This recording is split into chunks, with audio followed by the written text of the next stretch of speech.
Hi, so in my previous video I talked about antibiotic resistance and the rise of superbugs. If you don't know what that means, then you could look it up or you could check out my previous video. But basically, there's currently a rising life-threatening issue in which bacteria are becoming resistant to antibiotics. And one of the main causes of this issue is the excessive usage of antibiotics in farms. Seeing the impact that they have, I think that antibiotic usage needs to be monitored and reduced to only according to its purposes. And in this video, I'll be talking about a couple of argument points and data that I have that will support my previous statement. First statement. The usage of antibiotics in farms speeds up the transmission of superbugs. The Swan Report, a 1996 report on the Swan Committee on the use of antibiotics in animal husbandry and veterinary medicine, stated that it is clear that there has been a dramatic increase over the years in the number of strains of enteric bacteria of animals which show resistance to one or more antibiotics. Further, these resistant strains are able to transmit this resistance to other bacteria. This resistance has resulted from the use of antibiotics for growth promotions and other purposes in farm livestock. Not only could this antibiotic-resistant bacteria get transmitted through poultry or livestock products itself, but it could also be transmitted through air, water, or even soil if they use the manure or the feces of the animals on the crops, which will then get to the fruits and the vegetables. It can also be transmitted through insects or rats, and it could also be transmitted through the workers that work at the farm. From farms, the superbugs can then get carried back to the communities and get transmitted to other people even easier. FDA stated that 2 million people contract antibiotic-resistant infections and 23,000 people die as a result of the infections each year in America. So from this we can see that antibiotic usage in farms does influence the transmission of superbugs, and we could also see just how much of an influence that they have on this issue. Second statement.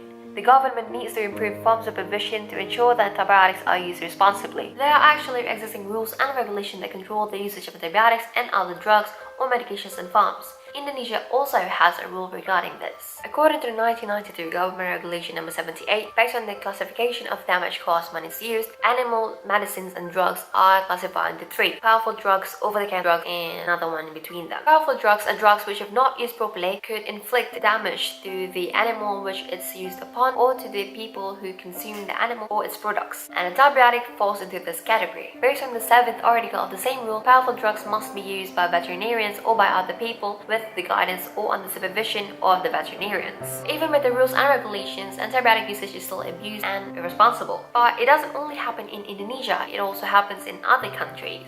In the UK, 45% of all antibiotics are used on poultry and livestock, while in America, up to 80% are used. This shows that currently existing rules and regulations in Indonesia and other countries are not enough effective or efficient in handling this matter. This also shows that the authorities are not being strict enough at supervising and monitoring the antibiotic distribution and usage in farms, which is why it needs to be improved. The third statement. Antibiotic usage in farms help farmers minimize the cost of livestock treatment. In 1991, the Indonesian Directorate General of Animal Husbandry of the Department of Agriculture has listed 90 antibiotic and 25 non-antibiotic types of livestock feed additives which are legal and allowed to be distributed and used in Indonesia. Some of these products are not necessarily cheap or have cheaper alternatives, and due to the competition for higher profit or due to the high demand for low-priced livestock products, many farmers choose to take an easier and cheaper path, but at the end they end up costing even more loss. Based on the NRDC fact sheet, the loss due to the excess hospital costs and lost productivity from antibiotic-resistant bacteria in America reaches up to around $55 billion per year. And though it's in America and not Indonesia, it gives you an insight on just how much loss can be caused by antibiotic-resistant bacterial infections. Are those pennies saved by spending a little less on these illegal and harmful drugs and medications really worth it?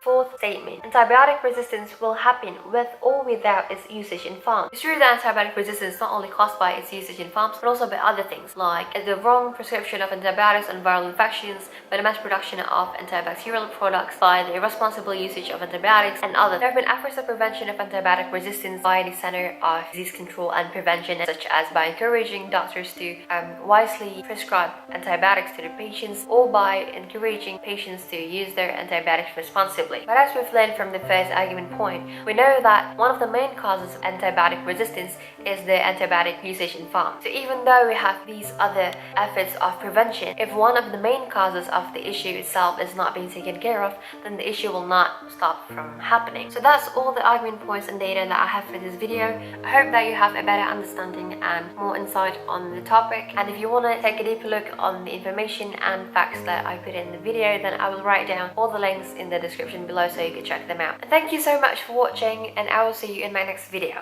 Goodbye.